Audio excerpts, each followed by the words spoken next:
Hi, everyone. Thanks for coming to our session. Today, we're going to be covering a session on how we use Spring XD for real-time Hadoop workload analysis. Just to introduce myself, I am Vineet Goel. I'm part of the product management team with Pivotal HD, and joined with me are some of my colleagues. I'll let them introduce themselves. Girish. Good morning, everyone. I'm Girish. I'm part of the Hadoop engineering group. Thanks for coming today. Good morning. My name is Rodrigo. I'm a software engineer for Pivotal Hadoop. I'm glad to be here. Thank you for coming. Great. Thank you. So in today's agenda, what we are going to be covering is sharing with you more details about project experience that we had for an internal project that we did on an internal environment. And so we'll talk about the problem statement and the use case that we were trying to solve with this project. The environment that we worked against on this project, and then we'll get more into the architectural components that we used to build this log analysis framework. After that, Rodrigo is going to come and tell you more about how we stitched these components together to build a solution. And then Girish is going to come and talk about the application and the analytics use cases that we were trying to solve with this. And of course, we're going to be doing demo as we go along to show you parts of the solution as well. And I think we'll try to take the question and answers toward the end of the meeting, unless you have any burning questions in between. So let's talk about what was the problem statement, or what was the use case we were trying to solve with this internal project, right?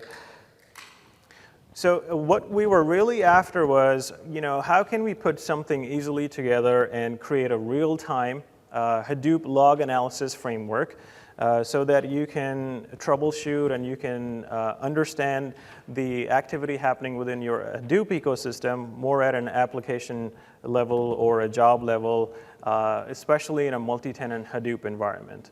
Our goal was to really create an easy-to-use environment that is something easy to put together, and not just do reactive analysis, but more real-time or near real-time analysis of workloads running in your Hadoop ecosystem.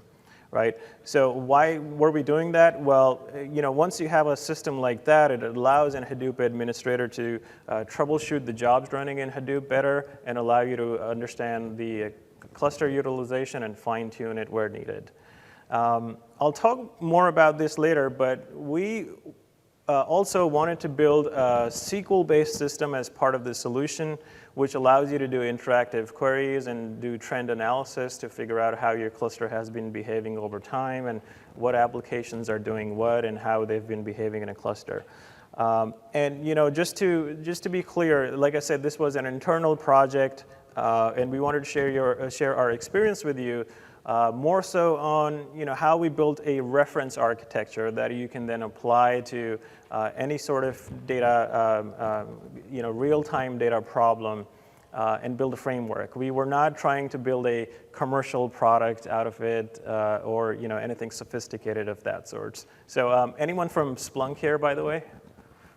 No? Okay, so yeah, we were not trying to build a Splunk-like solution to do log analysis and so on, but something more of an easy-to-put-together architecture that you can apply to any sort of data collection and streaming problem.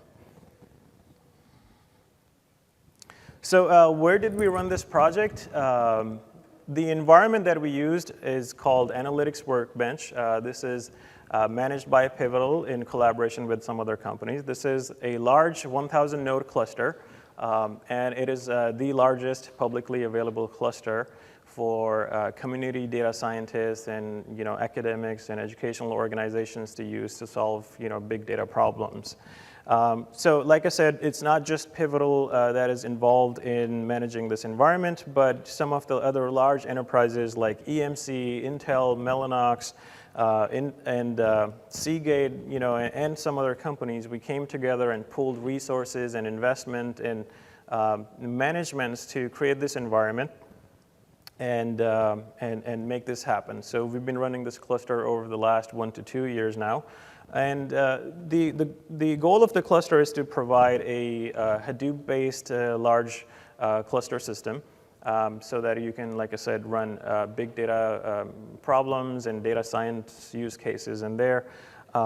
So the environment offers you a full Apache Hadoop stack, and by that I mean the whole Hadoop ecosystem that you are used to, which is HDFS, HBase, Pig, Hive, and other frameworks that Hadoop has to offer. And it is doing that through running Pivotal HD, which is a commercial distribution offered by Pivotal. And you can also run data warehousing workloads within this environment using Greenplum technology as well. So if it interests you, the server config on this cluster is fairly robust to handle large amounts of data and large amounts of computation. So each data node is using a 2 6-core CPU. Each node has 48 gigs of RAM and has 2 terabytes drives. So if AWB piques your interest, just a little bit more information about the AWB environment. Like I said, it's a collaborative platform, and it was designed to be a solution, an innovative solution for the community for non-commercial purposes where educational institutions, academics, data scientists, companies, partners can come together and learn and use it as a learning platform, use it as a platform where they can run big data problems, cloud computing problems, and solve different use cases, and use it as an environment in a shared mode where we offer multi-tenant workloads to run at the same time, and using some of the more cutting-edge technologies that more and more enterprises are using today, like I said, Hadoop and some of the other ecosystem around Hadoop as well. So there's more information obviously online, and you can read more on analyticsworkbench.com. But our goal was to create a solution that we can deploy on this cluster and be able to better understand the utilization of the cluster and manage the cluster better. So the project, we started out this project about 4 to 5 months back. We prototyped it in a smaller cluster, a development cluster, and now we're in the process of deploying it in production within this cluster. So this project is ongoing as we speak. And like I said, every day there's something new to learn as we are deploying it at a large scale. So this has been a great experience for the Pivotal team internally. So why build a log analysis and real-time log analysis sort of a framework and solution, right? I think it's pretty clear, everyone would agree, if you look at the Hadoop's ecosystem, it is sort of mind-boggling. It is a complex environment. The ecosystem is large. It's made up of so many projects and frameworks, open source projects, and there's lots to learn and lots to consume within the ecosystem. So managing a Hadoop cluster is not an easy task. Hadoop could be facilitating jobs running in different frameworks like data pipelining framework like Pig or SQL workloads via Hive, or just plain old MapReduce jobs written in Java code and so on, right? So users could be developers, users could be data scientists, users could be DBAs. So Hadoop entertains and caters to different personas and different workloads. So managing all this activity happening within a cluster is not an easy task for a Hadoop admin, right? And like I said, more importantly, the goal was to create something a bit more real time. So understanding the workloads as they are happening within a cluster, not after the fact, not figuring out why a job failed after it failed, but figuring out why there's a long-running query or a long-running job that is taking up a lot of cluster resources, and being able to go and fine-tune something or understand how your applications are behaving within a cluster. So that's a challenge today. Today, Hadoop cluster monitoring tools tell you a little bit more about the cluster health, tell you what jobs are running, how many mappers, how many reducers, but they don't tell you more about the application behavior as it's happening. So that was the problem that we were trying to solve, and the one question that comes up is, well, how much real time it is, and it really depends on any framework that you're trying to build. Real time can be defined in multiple ways. Is it near real time? Is it on demand? Is it true real time? Is it extreme real time, right? The world is moving more towards real time today, right? If you look at stock trading, if you look at how you're interacting with devices around you, and everything is becoming more real time, and being able to take action as the events are happening is something the world is moving more towards. So that was just one part of the equation that we were trying to solve with this framework. So in order to be able to create a real-time Hadoop log collection and analysis system, we had to go after certain kinds of events being generated in the Hadoop logs. So let's briefly talk about some of these logging mechanisms. So the yarn daemon logs tell you a little bit of activity that are happening at the yarn level as the events are happening at the node manager level, right? So capturing those events at real time was part of the project. And then Hadoop job history logs, which is probably the most widely consumed and leveraged logs, they tell you a little bit more historical information as to how the MapReduce framework is executing within your cluster, what are the job level and the task level activities happening, and what are some of the associated profiling metrics around it. What are some of the counters that are being captured when these events are happening. So we definitely tapped into those history logs as well. And then the Hadoop MR MapReduce task logs also tell you deeper information about MapReduce tasks that are spawned from your job. And this is where we're capturing more information about the instrumentation that you've built in your application, within your code, any kind of exception handling. So we're capturing all those logs and streaming it as well. So that was sort of the problem we were after, fairly contained. Now let's talk about some of the reference architecture components that we used. And like I said, we wanted to keep it very simple. So in order to build any kind of data collection and analysis framework, you really have to start with the building blocks of how do you collect data, how do you ingest data? Is it real time? Is it streaming? Is it batch? Is it micro batch, right? It depends, the problem you're trying to solve. Then how do you organize data? Where do you store this data? Is it a database or is it a flat file system? What kind of tools will be able to access this collection of data? Right? So you need to be able to organize data. You need to be able to perhaps sometimes conform it into a certain schema, if you will, or keep it schema-less so that you can have schema on read.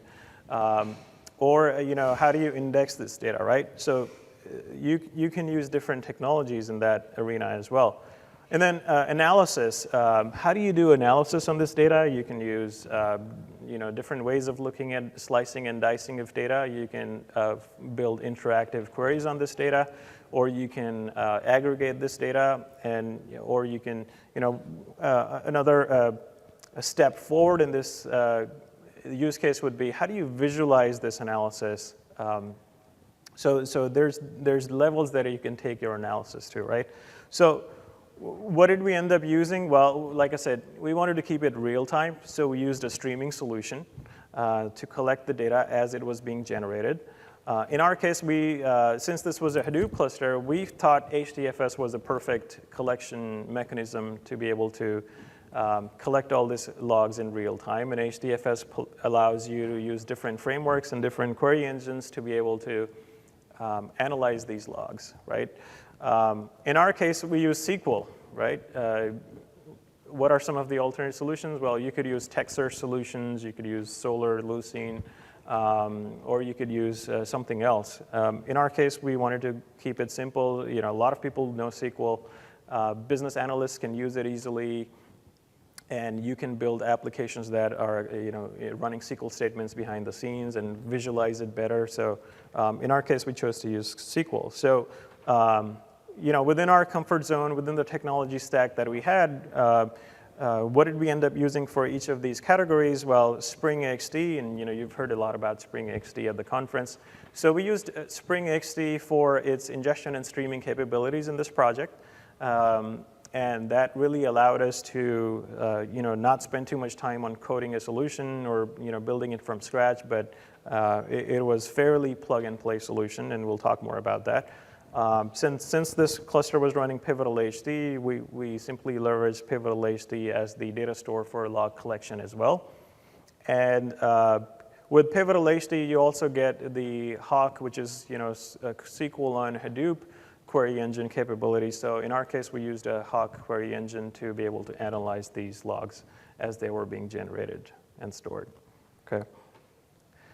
So let's do a little bit more deep dive into some of the technology stack, and let's talk about how they work, what are some of the characteristics, and then we'll get into how we stitch them together. So I'm fairly sure many of you have attended Spring XD sessions at the conference now, but just at a high level, Spring XD, we found it to be very easy to use. It's a unified platform that tries to solve the use cases around data ingestion, data workflow orchestration, even streaming use cases. And if you need to export your data into different external systems, you can do that. If you want to do predictive modeling, it allows some of those capabilities.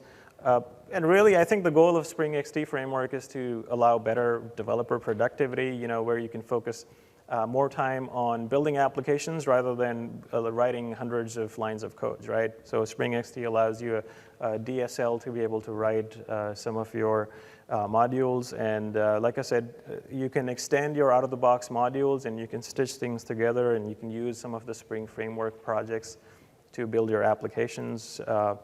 And plus, Spring XD allows you a distributed architecture. So especially if you're running data streaming and collection in a Hadoop ecosystem where there's large amounts of data potentially being generated, it would be ideal to have a distributed architecture that not only is scalable, but also has high availability built in, right? So the distributed architecture of Spring XD definitely is helpful.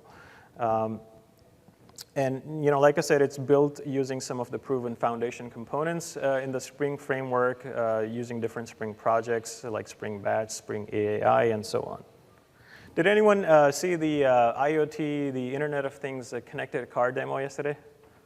Good, yeah. So they leverage Spring XD technology. They leverage streaming, data ingestion, and very similar use case and sort of components that we used. So I thought that was a nice demo and good use of technology. So I already talked about some of the Spring XD benefits, but at a high level, the problem that it's trying to solve is not having your developers and your administrators to deal with different frameworks that Hadoop has to offer.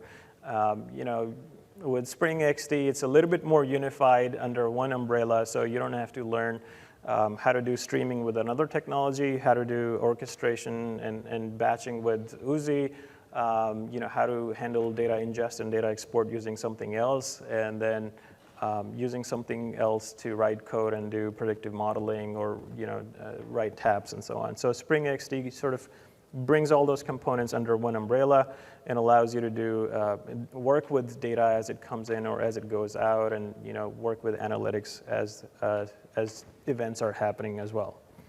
So like I said, on the runtime level, Spring XD is scalable. It has a distributed architecture. It even supports Yarn to run its container, or you can run it natively. You can run it in the cloud, and there's a lot of good work happening in the Cloud Foundry framework as well.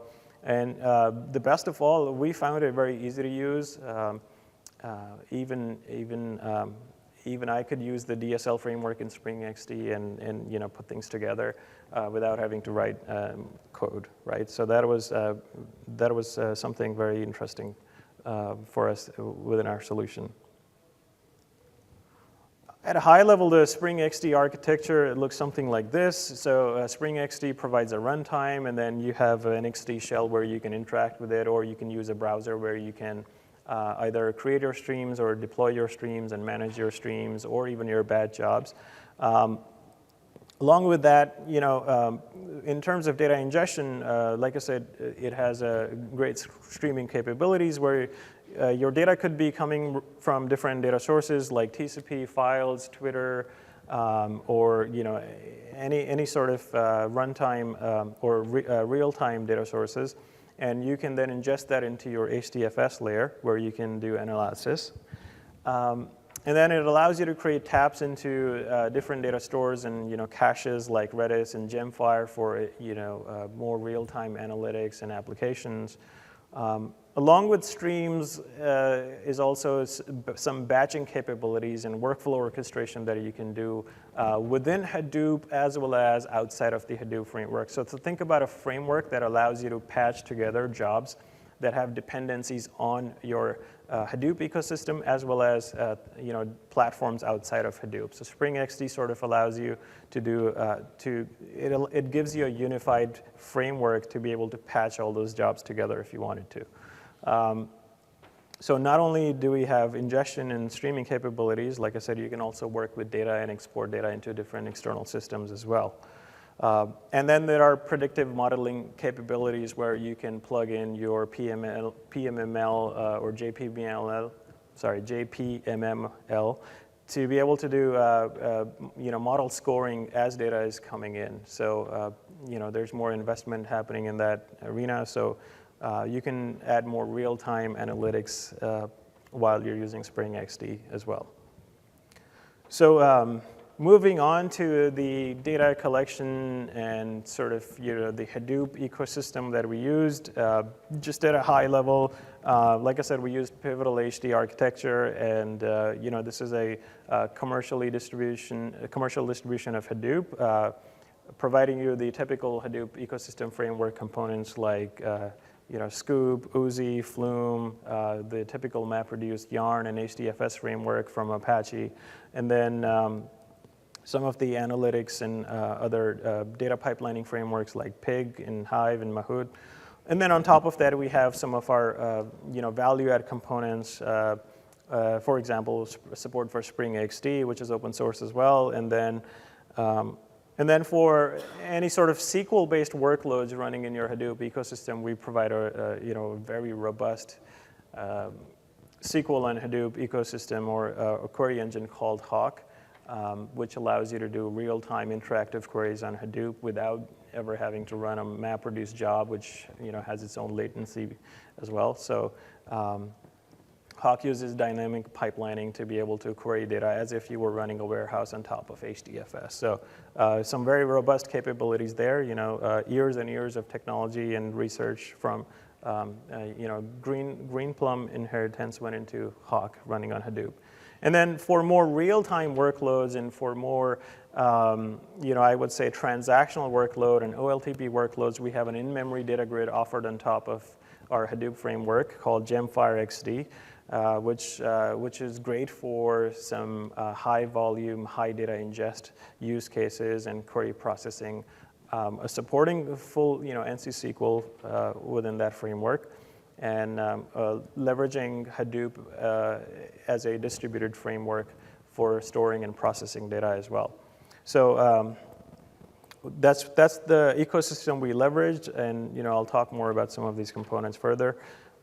Just to touch a little bit more on the HAWQ side of things. So in our case, like I said, we used HAWQ for data analysis and running SQL queries on top of the logs that we collected. So HAWQ, as I said, is a SQL and Hadoop query engine. It has a world-class query optimizer, and there's some great benchmarks that have been run that blows other similar products out of the water. In one sense, if you've heard of Apache Hive or you've heard of other products in this space like Impala from Cloudera and Presto from Facebook, and some of the other similar capabilities offered in the market today, that's the same category HAWQ belongs to. And like I said, it allows you interactive queries. You can do a lot of your OLAP sort of workloads within your Hadoop ecosystem. Of course, it's horizontally scalable. You can keep adding nodes and keep growing data and handle petabytes of data within the system, and allows you to also store data in common Hadoop formats such as Parquet, and you can leverage the Parquet format in much more different ways within the Hadoop ecosystem. And there's lots more, but we can cover on that later. There's something else I wanted to mention here, which we leveraged in the project is with HAWQ, one of the adjacent functionalities we used was something called Pivotal Extension Framework, or in short, PXF. So what PXF allows you to do is it enables SQL queries on different data stores offered within your Hadoop ecosystem. So data stores such as, you might have data in HBase, you might have data even in Hive, and sometimes your users want to use different framework and your data could be sitting in different silos or different locations within Hadoop. Some data could be sitting in just plain files in Hadoop. Some are in the Hive data store and some in HBase NoSQL system. So PXF allows you a abstracted layer on top, which allows you to query data in all of these different silos and even federate this data and unify this data if you wanted to. So the functionality is really designed similar to external tables in a database. So you have data sitting natively in your database, and then you have the concept of external tables where you can query data sitting outside of your system. But still allowing you to query this data in a high performance fashion. So like I said, you can combine data coming out of HDFS or HBase or Hive together in a single query if you wanted to. That's nice to have sometimes. And it's not just these data silos or these data platforms, but you can write your own connectors using our extensible APIs to other data stores out there. So we have connectors to JSON files, we have connector to text files. You can write connector to anything else that you wanted to, writing some code. So we used PXF because, like I said, we were collecting logs in HDFS. We wanted to apply a schema on read sort of functionality, so we don't have to put all these logs in a conformed schema. So we persist the files on HDFS, and then we put a SQL schema on top of it, which allows us to run SQL queries. So that's where we use the PXF functionality. So that was a quick overview of the components that we used. Now let's talk about how we put it all together and how we stitched it into being able to collect, stream, and analyze this data. And I'm going to invite Rodrigo to come up here and walk you through some of that.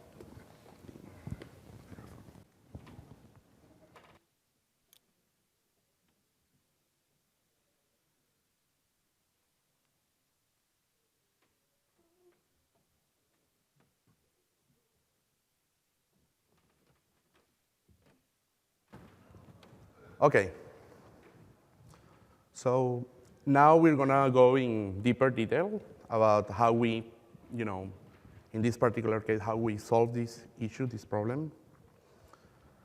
So the first thing that we did is we have our pivotal HD cluster, and we have, yarn, all the resource managers, MapReduce jobs. So the way that we are actually getting all these log entries is that we are using it's a RabbitMQ appender for Log4j. Basically, what the functionality that it provides is that you can actually enhance your Log4j properties with additional configuration. That way, every time that you are writing a log entry in your application, that log entry can also be pushed, in this particular case, to a RabbitMQ. So this is the first part. This is, say, the collection part of the architecture. On the other side, we have a Spring XD cluster. Spring XD is about a Spring integration and Spring Batch together and provides a runtime so that you can use both technologies. In this particular case, we focus on streaming and only streaming. So we have a stream, basically, a stream is just a collection of modules put together. So a stream always has a source, which is like the beginning of the stream. Then we can have a processor module, which is optional. And then we have a sink, which is whatever you want to do with that data that you are streaming, that you're reading. Okay?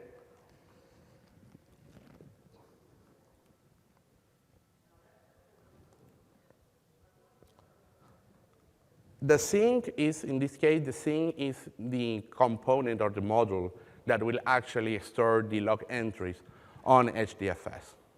So this is the second part of the whole architecture. We have the collection part using the RabbitMQ Log4j appender. We have the streaming part using Spring XD to move all these log entries from Rabbit source into HDFS, right? So the third part of it, the analytic part, what we're doing is we have a HAWQ. We have created like a SQL layer on top of HDFS using HAWQ. And then we have some queries that will let you analyze what is happening inside all those logs, okay? So 3 different parts. So going more in detail on the streams, this is the very high-level explanation of what XD stream is. We have, as I said before, we have always a stream, always have a source.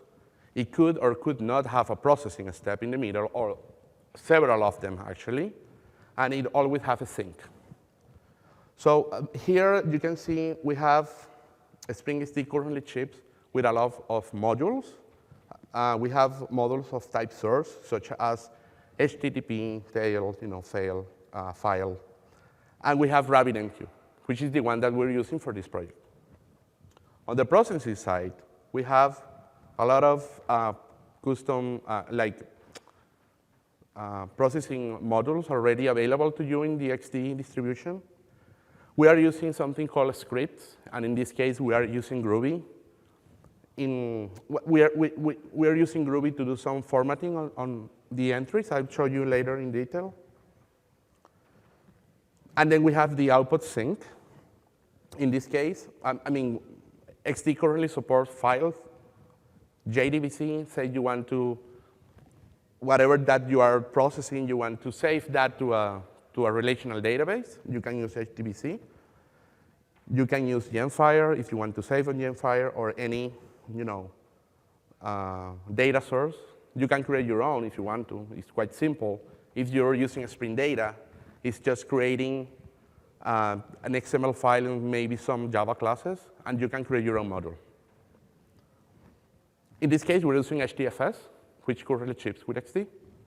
And that is actually the whole stream. So our stream only have 3 modules, 1 source, 1 processor, and 1 output sync. All this idea is based on the concept of enterprise integration patterns. When you have, it's a message-oriented architecture when you're sending message from one endpoint to another. If you see high level, that's what's happening here. You have one message that goes from the source to the processor, and from the processor to the sink. But if you take a look, like an X-ray to the actual module, the actual definition of the module is, in this case, is a Spring integration module. So even inside that module, you could have message-oriented inside that module. You can have some channels, maybe doing some routing logic and doing some filtering, even invoking some REST APIs inside your own module, okay?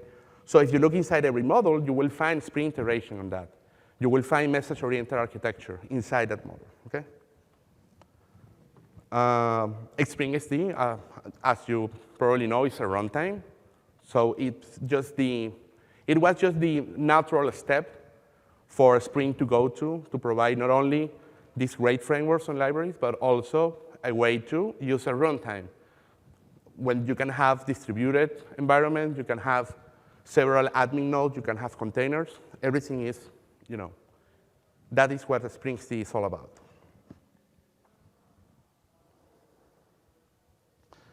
OK, so that thing you see here, all these 5 lines, that's the actual stream definition that we're using.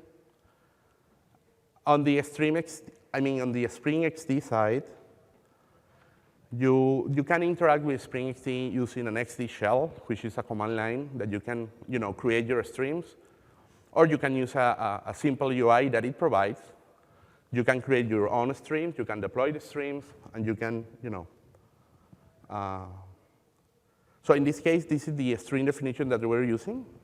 What's happening here, on high level, this is what's happening. We have a RabbitMQ.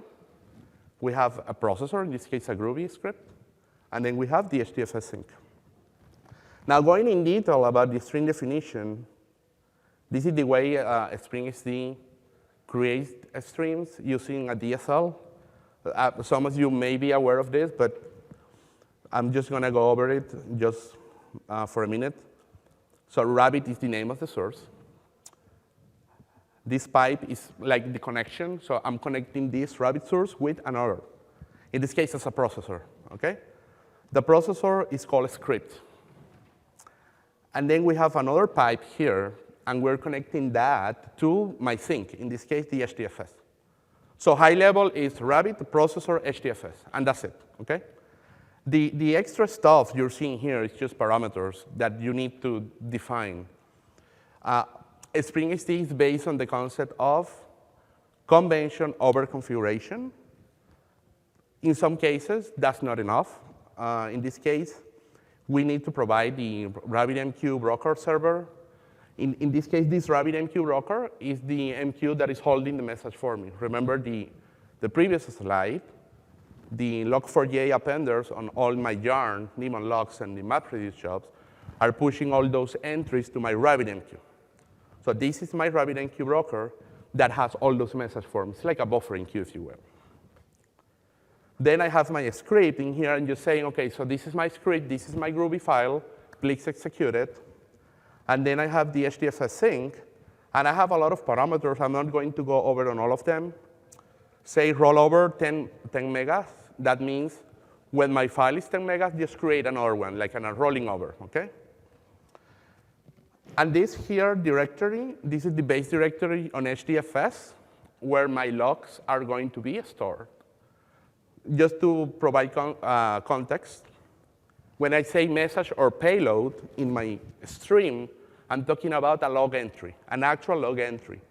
It could be as simple as a log info, or it could be as complex as the stack trace with new lines and everything. Okay, that's my message. So that message is going to be pushed into the HDFS sink, and the HDFS sink will create a text file and put the log entry on that text file. But it's not one text file for message. That's where I have my rollover. So in a given text file, I can have several messages, OK? So this is the base directory where all these messages are being stored. This here, you can see partition path. These are interesting because you don't want to have all your files in a single directory, right? We're talking about thousands and even hundreds of thousands, eventually, of files. So you want to do some partition. So the partition path, what it's doing is, and as you can see here, this is a Spring expression language expression. So when I say payload, I'm talking about the log entry. It's a string, actually. It's a string instance. So we're taking some characters from the payload to, the first part here is just the application ID. And then we're using a date format. This is built on this spell expression that we have created in XD. What the date format is doing is taking the timestamp of the log, and then it's parsing that, and it's creating a directory structure that will look like this: year, month, day, and hour. And then you have your log file inside. OK, so let me show you a live demo of this.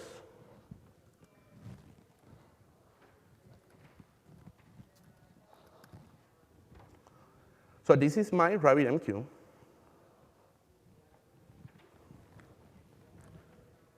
The queue I'm using is called log ingestion. What happens here is, see this queue message? There are none, because I have my string deployed. So currently, I have a string deployed consuming all the message from that queue. Okay? So that's the reason you don't see any queue message. Okay? I am receiving messages, as you can see here, but all of them are just being pulled right away.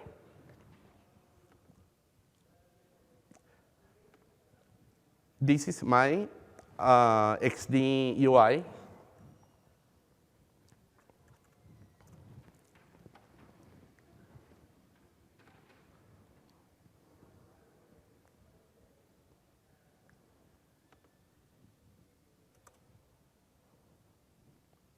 This is my stream. Log ingestion is the name of the stream. And this is just the same stream that I showed you before on my PowerPoint. What I'm going to do next is just undeploy the stream. So the stream is there, but it's not running. It's not deployed to the containers, OK? So I do that. I undeploy the stream. Then you see the status is undeployed. So what happens if I go to my RabbitMQ, what I'm expecting is that there will be some message on the queue waiting for somebody to pull them up, OK? And that's what's happening, see? There are some messages being pushed. Remember, these messages are being pushed thanks to the RabbitMQ log4j appender. So this is what's happening now. So obviously, the next step will be deploy the stream. After I deploy the stream, you can just click here. And the stream is deployed. Then if I go to my RabbitMQ, 0. So this is what's going on, OK? Any questions so far?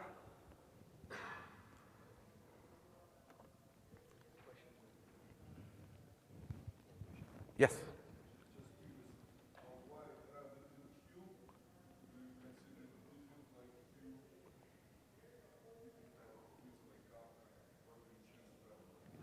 No, it's because, well, first, yeah, the question is why RabbitMQ and not other technologies like Kafka? Yeah, I guess the quick answer is that RabbitMQ already provides the transport layer on XD. So we want to use the same kind of technology, and also the convenience of using the log4j appender to push to RabbitMQ was also a natural choice. But you're right, actually, all those messages can be stored anywhere, and you can pull them from any data source, including any other technologies. Yeah, and just to add to that, so Kafka transport layer is also, I believe, maybe a future consideration for Spring XD that I know they're thinking about as a transport layer for queuing. So I don't know if there's a connector to that today, but yeah, this might be something that comes up in the future.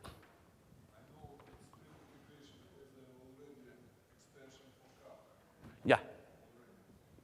Yeah, anything that is available in Spring integration is a natural candidate to be on the XD side.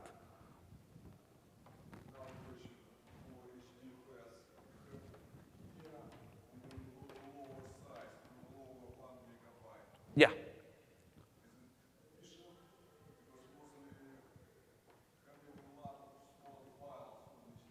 Yeah.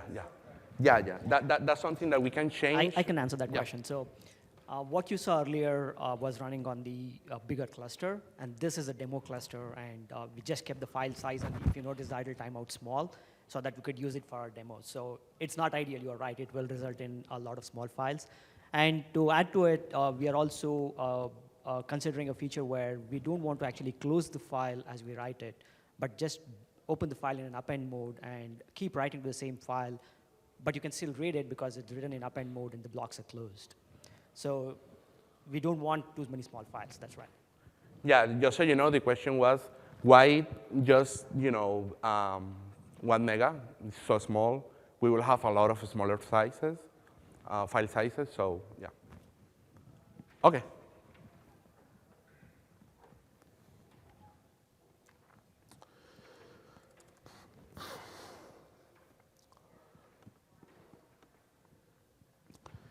So currently, I have all my message inside, stored in HDFS. So let's take a look at it, OK?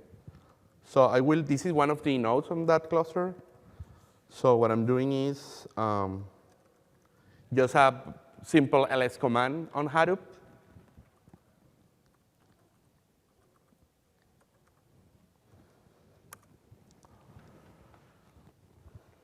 OK, remember, data log analysis is the base directory. Inside that directory, we are creating a whole tree of, of structure. The first one is the application ID, which comes in the log. So we are going to be looking at Yarn as the application that we want to you know,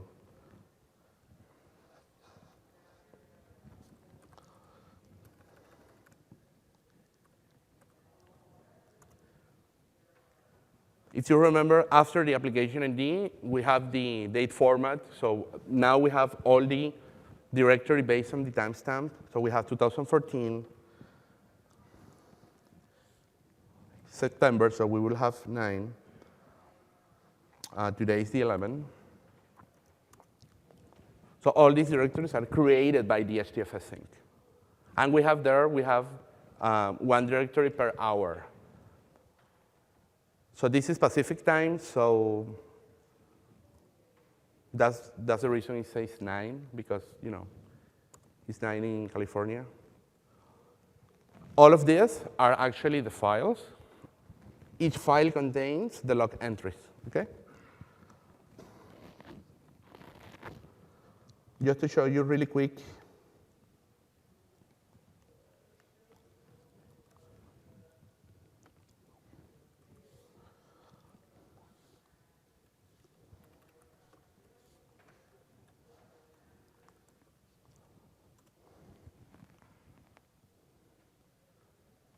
So now you can see these are log entries that came from, in this case, from Yarn.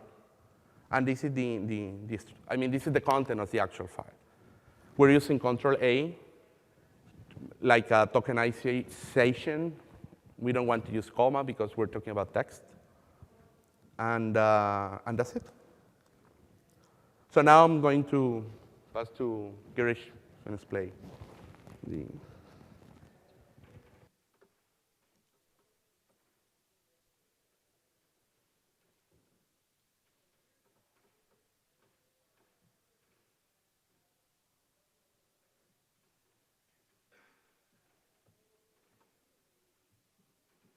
Right, thanks, Rodrigo.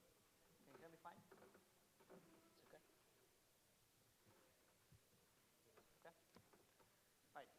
So now that we. Is it okay? Okay, thanks. So now that we understand the application architecture, I'll go a little bit deeper into what we did for deployment and configuration. I'll not talk too much about deployment, but I'll just say that it was pretty easy. I just had to follow the documentation from PhD, Spring, and RabbitMQ, and the services were up and running. And on the configuration side, Spring, we just had to point it to the right RabbitMQ host and HDFS URL.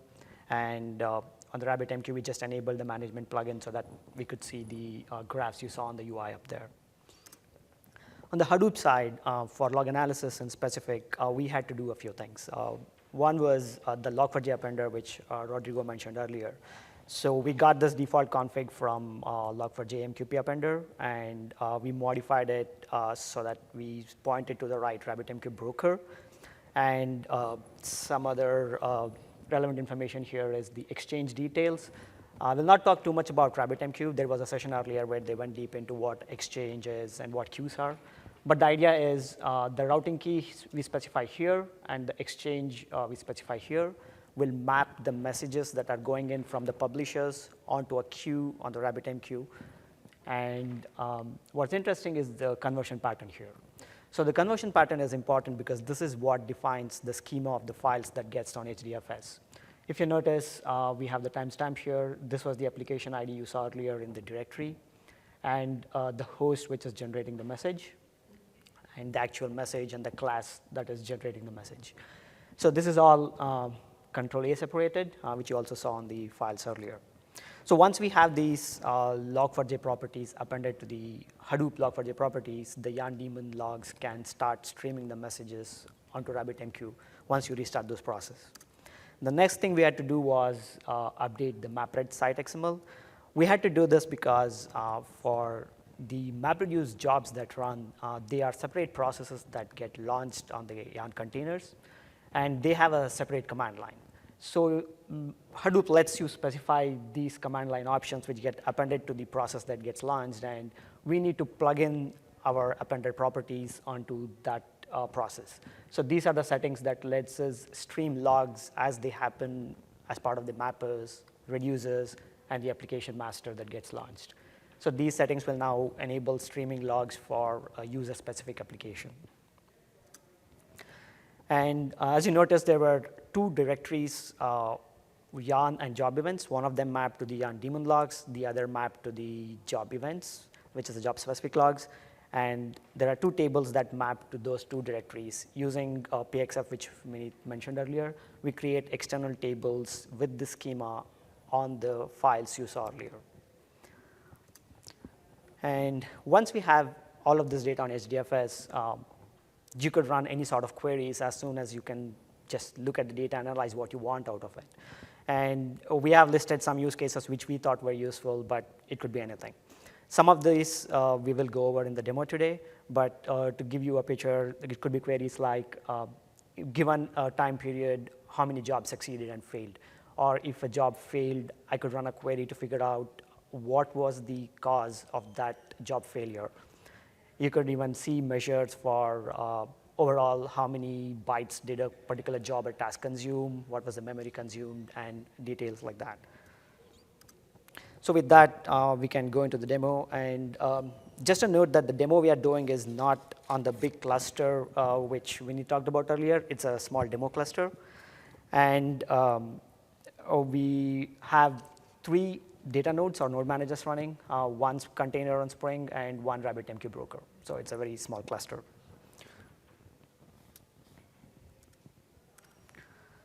First, let me log into the shell where I can run my, this is the HAWQ engine, which Vineet mentioned earlier, and I'll just log into a command line.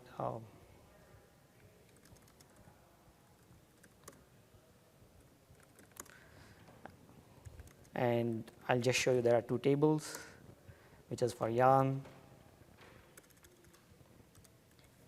and job logs. And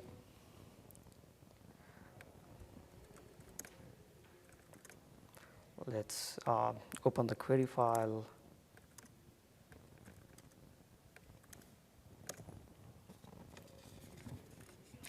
OK. So the first thing we'll talk about is not real time, but more like a batch query.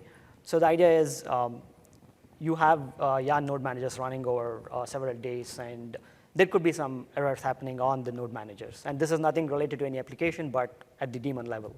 So I just got this data from, this is not simulated, I got this data from a cluster, and it's interesting, so I thought I'll show this data point on a previous snapshot. So let's just copy this query. I'll have to adjust this a little bit.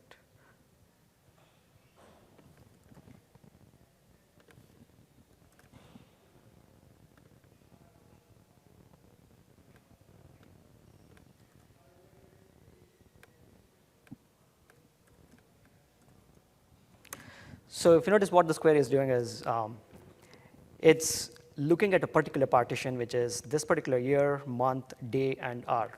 And this is reading data from HDFS only from that particular directory, so you don't have to go through all the logs collected. And you should have also noticed one more thing. This did not launch any MapReduce job. So HAWQ does not launch a MapReduce job to query data from HDFS.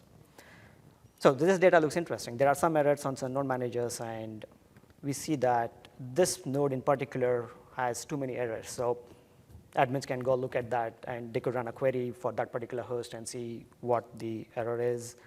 And maybe we'll not go into that. But the idea, you get the idea. So that's one use case. And the other use case we can talk about is, let's think of a job where there are too many failed attempts and the job eventually succeeds. If the jobs are failing in their attempts and eventually succeeding, they are actually consuming resources every time a task attempt fails. So this could be a case where you figure out, OK, there is a job that's consuming resources in a bad way and actually kill that. So let's just simulate that.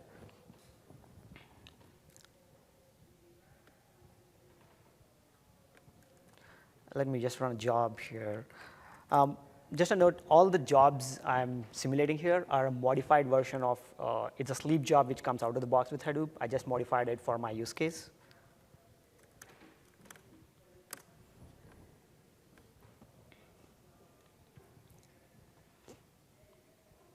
So we'll wait for a few attempts to go through. OK. OK, we see that the attempts are failing. So it's simulated that it fails 2 attempts and it succeeds on the 3rd attempt. So let's wait for a few attempts to go through.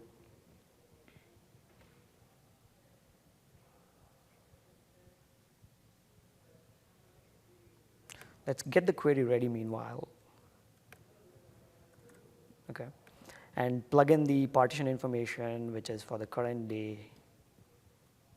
I believe it's 11, and the R should be 09. And see what's happening with the job. It's still running. Okay. So we see that for that job, which is running here, there are some attempts that are failing. So it means, OK, there's no point letting this job continue. So I could say yarn application kill application underscore. We'll just get this ID from here. So they just saved a bunch of resources on the cluster. OK, just finished before I killed it. But you get the idea there. And the next use case we'll talk about is ad hoc job failure. So let's run a job where the job fails.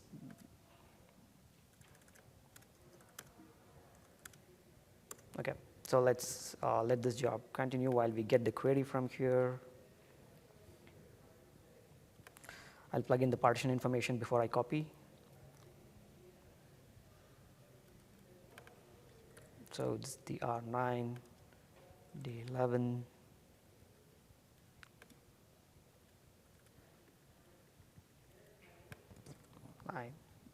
We'll get the application ID later.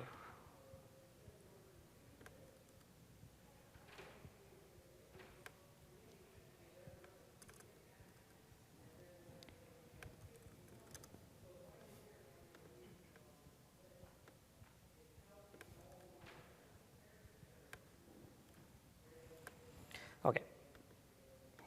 And this is the application ID here.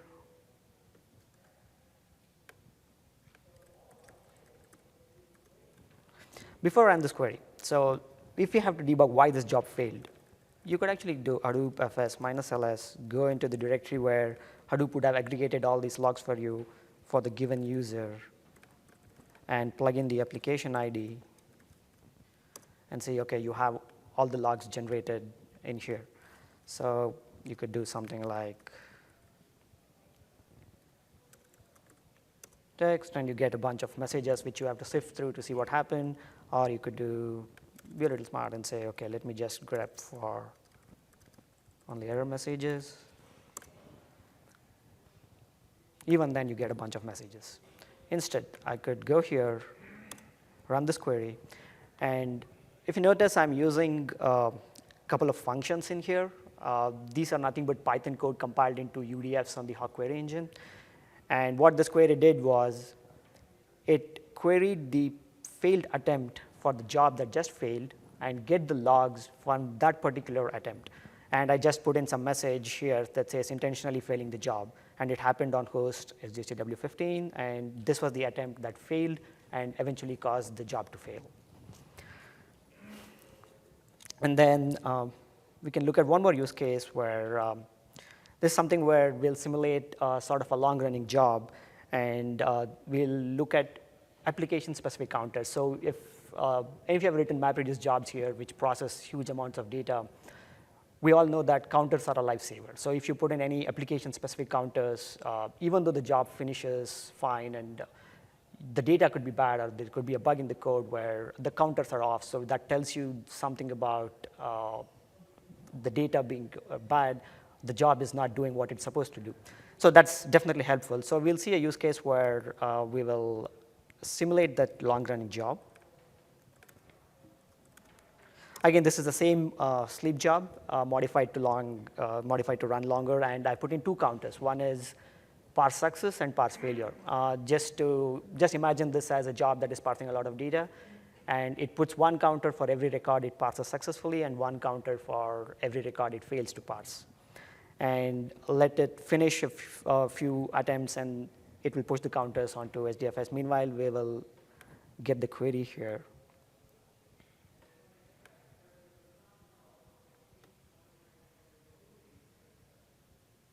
Let me plug in the partition information before I copy.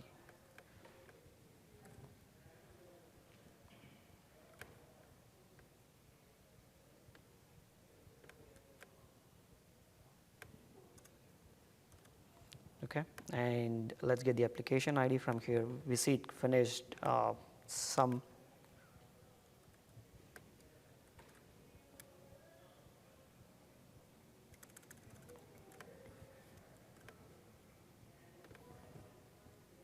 Okay, so this was 17, yeah. So let's see what this query gives us. Okay, so we see that the parse success counter, again, this is a counter which I put in the map task just to print a count random number.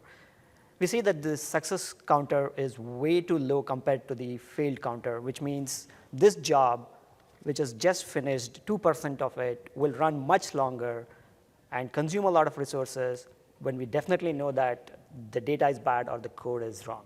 So this doesn't seem right. So we could save a bunch of resources on this cluster and say, okay, let me just kill the job and not let it run while we debug what's happening with that job. Sorry.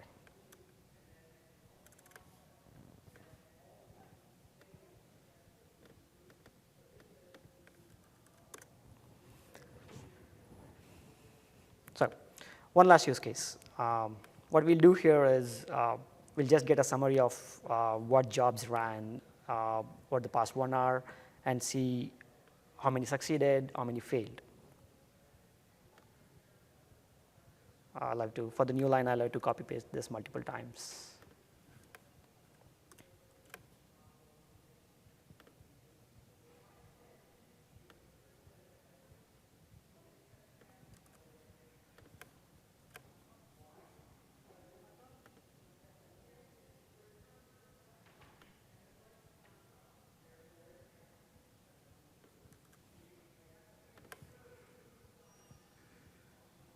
I think I messed up the query. Let me run this and see how it goes.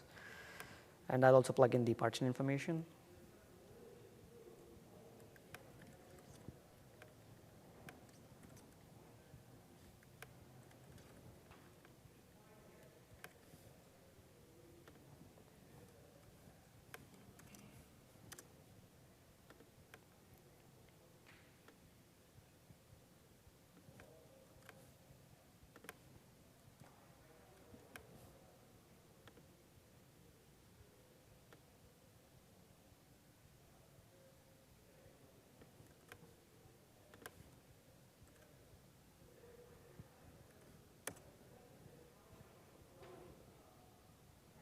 Okay, so what we see here is one job failed, one job succeeded, and there was average wait time and average run time.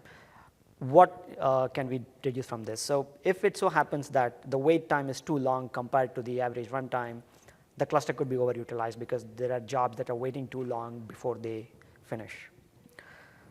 With this, these are some of the use cases I wanted to demo. With this, I'll go back to the slides and talk a bit about scalability and high availability. So in our deployment, what we did was we pointed the log4j configuration to a particular RabbitMQ host. Instead, we could put it through a load balancer, and you could push it to multiple RabbitMQ hosts. So it need not be pointing to one host. If the host goes down, you could talk to another broker, and there are multiple options for the publishers to talk to. And once the RabbitMQ broker goes down, the publisher is not able to push any messages. So you'll have to do something like high availability on the RabbitMQ. So if you do mirroring on RabbitMQ, it automatically copies those messages over to multiple queues on multiple brokers. And the consumers now have an option to pick from one of those queues. And Spring XD has support for that in the Rabbit source module, where in the addresses field, you could specify more than one host, and it will pick from one of those hosts if the other goes down. And for scalability, I wanted to mention a few things here which helped us scale the whole system better. One was the concurrency. On the Rabbit source, you could increase the number of threads that fetch in parallel, and the other was the prefetch size. The prefetch size is important because if we are using acknowledgement, the messages, if I send one message, wait for the stream to push the message and then acknowledge, there is a latency. So you can buffer on the client side certain messages, and you could process them in batches. And acknowledgement sent, again, need not be for every message. You could do that in batch. And the batch, it's a transaction size parameter, and if you acknowledge in batches, that improves the performance as well. One last thing that helped us improve was the direct binding option, where if you have multiple containers, the source, sink, and the processor modules need not sit on the same physical host. So with direct binding, we get an option where we enforce all three modules to sit on the same physical host and not go through the transport queue while passing messages within modules. So that will have direct communication and improve performance. And with that, I will hand it over to Vineet for some future considerations. Thank you.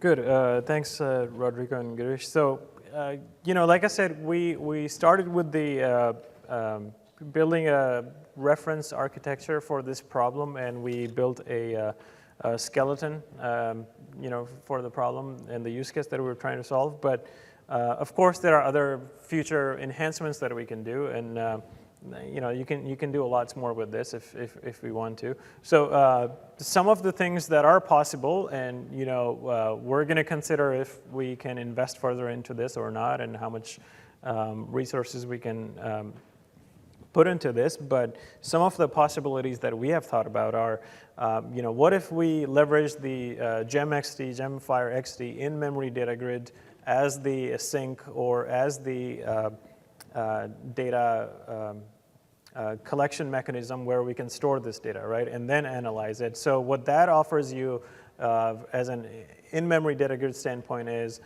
much more low latency, much more real time, much faster query, and allowing you to look at not only a working set data in memory, which is say your fresh data or last few days of data, but also look at the historical data which persists into HDFS layer as well. So I think GemXD would be a great fit for those kind of use cases where you do real-time dashboarding and run a lot of pinpoint queries and keep refreshing your dashboard at a much more low latency frequency. So in that case, instead of using HAWQ query engine and interactive SQL, we could use what I would call fast data or GemXD layer as an in-memory solution for our data collection and storage mechanism. So we did not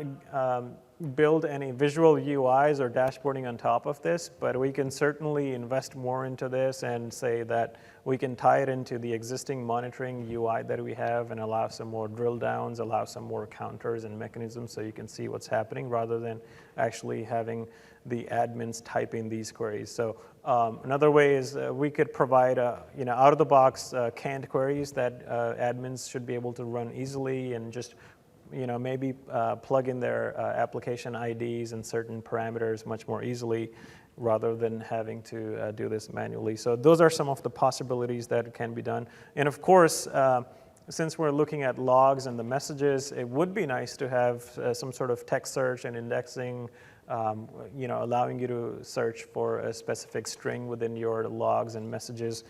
We didn't build that, but that would be nice to have and something we will consider if we can invest more time into. And being able to do a little bit more historical time series analysis of how things have been behaving over a period of time, either at a job level or an application level or a cluster level would be nice to have. So just some of the future considerations that are on the table, and we'll have to evaluate whether some of these, get invested into.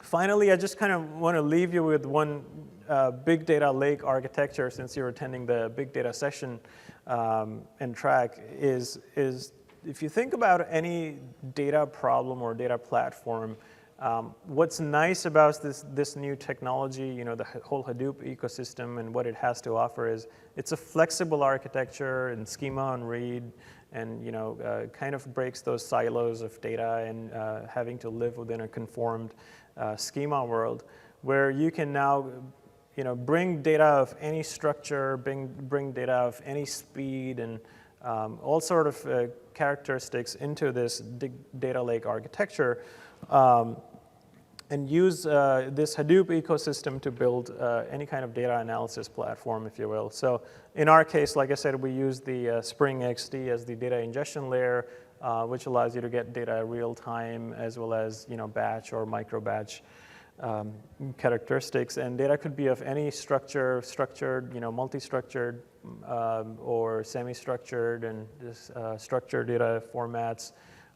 The traditional structured data sources, or it could be the newer, sort of the new age, the internet and the machine-generated data, which you could bring it into your platform. And then, like I said, what's nice about the architecture is you can save data as is, your raw data, and then later on you can decide how you want to distill and refine this data according to your specific business needs, whether it's a specific business unit within your organization or a specific user, right? So every unit or user might have a different requirement on how they distill this data and process this data and analyze and consume this data.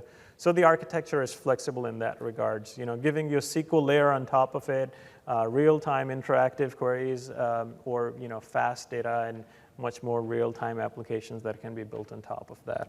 And of course, sometimes you want to do data mining, and you want to find the gold nuggets of your data, and then you can then bring it into your EDW if you have, for example, a Greenplum data warehouse where you want to persist this data and do your traditional analytics and BI and dashboarding. That's another possibility if necessary. So the architecture is kind of flexible in that regards. And of course, anytime you're building any architecture, you need to have not only a data management, but also a data operations architecture. And this is sort of the vision that Pivotal's working on, which is unifying some of this architecture and bring it under one umbrella so you can manage it much more easier. So like I said, we use this architecture to solve our log analysis problem, but you can apply this to anything, whether it's the Internet of Things, the connected cars, bringing data from different devices, bringing data from traditional data sources and so on, and being able to analyze in any way you want. So there's a lot more that the industry as a whole has to work on in the future, so keep an eye on the big data sort of market and ecosystem, and there's exciting stuff happening. And the goal is really to store all kinds of data that you have. The more data that you have, the better machine learning you can do, the better analysis and inputs you can get from it.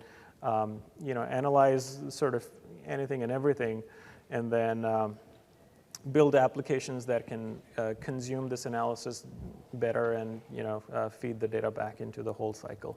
So with that, just want to open it up for questions to see if you have any specific questions about the project that we did that you'd like to understand.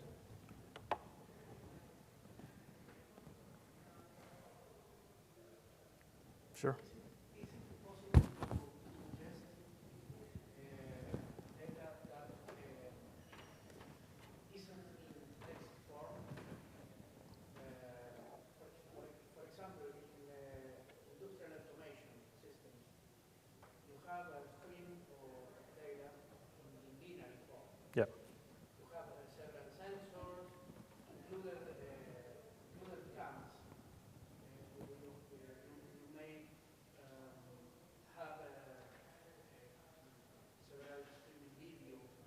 Exactly. If you can integrate these sources of information, but this information isn't in text form, is it possible yet? Yeah, so let me repeat the question, and it's a good question. Can you consume data that's not in the text format in this architecture, and this data could be in binary format and being produced either as video files, audio files, or machine-generated, specific proprietary files, and so on. It's a good question, and the answer is yes. The architecture is flexible, and like I said, it allows you to consume and ingest data from structured as well as unstructured data. You can even ingest binary data formats like audio files and video files. And historically speaking, over the last few years, we're seeing more and more analytics being generated that can decode, or deserialize some of this data and convert it into a more structured format that you can analyze further. So there's a blog on our website which talks about how we use video analytics for perimeter security, for example. So how can you take a video feed, bring it into this platform, convert it into some structure so that you can do machine learning on top of it and you can do analysis on top of it. So typically you'll hear that anytime you're dealing with unstructured data, you do have to process it through some sort of distillation and refinement so that it has some structure to it. Because when you have structured data, then you can apply analytics on it better, traditionally speaking. So the Hadoop and the big data ecosystem is getting better at it more and more. So the answer to that is yes, you can bring all sorts of data, and it's just a matter of building these transcoder services that can decode and understand this data and analyze it. And there are already companies that are doing video to text, or audio to text conversion in Hadoop and so on, because we're talking about a sort of a MPP kind of architecture where you can distribute a workload across many nodes and do it faster. And you can do video analysis and a lot more different kinds of data you can deal with. So.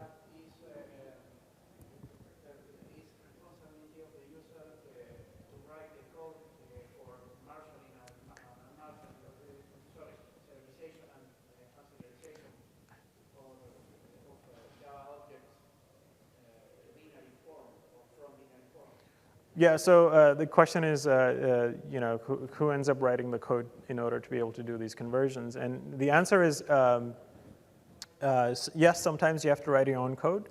The good news is sometimes you will find existing adapters in the open source community that people have written, and then there are some vendors who specialize in certain data formats and being able to decode that for you and consume it. So it's like a mix of both, writing your own, acquiring a technology that is already doing that, or using open source technologies for that. Sure.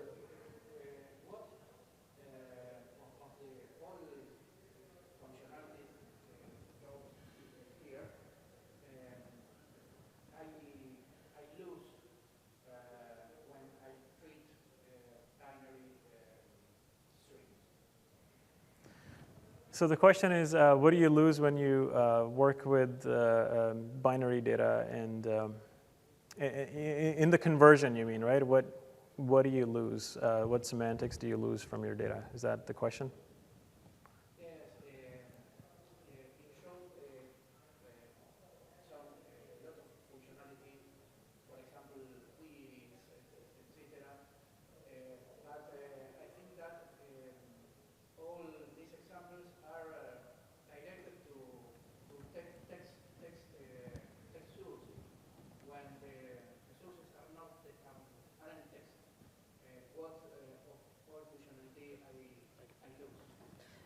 Okay, I can answer that. So repeat the question. I think what you are asking is what part of the architecture has to be re-implemented if it's binary data and not a text data.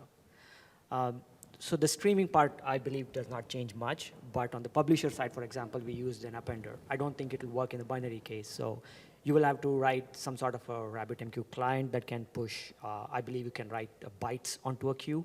So which means on the publisher side, you'll have some sort of a client which will push the messages to RabbitMQ. And RabbitMQ has support for clients in various languages like Python and Java. And on the consumer side, of course, once Spring can stream that data onto whatever format you have, you'll have to write something on the consumer side to understand that and make some sense out of that data. But the streaming part of the architecture should still remain the same and should not change much because it's passing bytes along. Can I do that? Also, you can have in the, let's say in the stream, you could have a new processor that will take as an input your image, And then you can create some code that, for example, extracts some features out of that image. And when you do that, now your message, your payload, are those features, which most likely will be text, like the histogram of colors, anything like good you can extract, and then you can just save that to HDFS. And then you can use your HAWQ queries or whatever to get more information about it. Extract properties from the Yeah, from the binary, yeah. You can do that in plain Java and Groovy, yeah. extract property from the signal and then process the property. Sure, yeah. Good, thanks. Yeah, yeah. I mean, so you can extract properties from binary data, or sometimes the binary files have associated file properties that you can extract. So, for example, if you're processing images, image files have certain properties that come with the image or certain tags. So, for example, Yahoo and Google, you know, if you think about how they do. How they provide search on top of images. They also leverage not only just the image data, but also some of the tags and text properties surrounding text files. So a text file has certain names or tags on it, and you can even mine that data and allow your search to leverage that intelligence from there. So just as an example. Any other questions? Okay. If not, yeah, we're going to be here if you have any questions that you want to come up and take offline. And I want to thank you all for coming here. Hope you had a good conference, and wish you all the best. Thanks everyone for coming.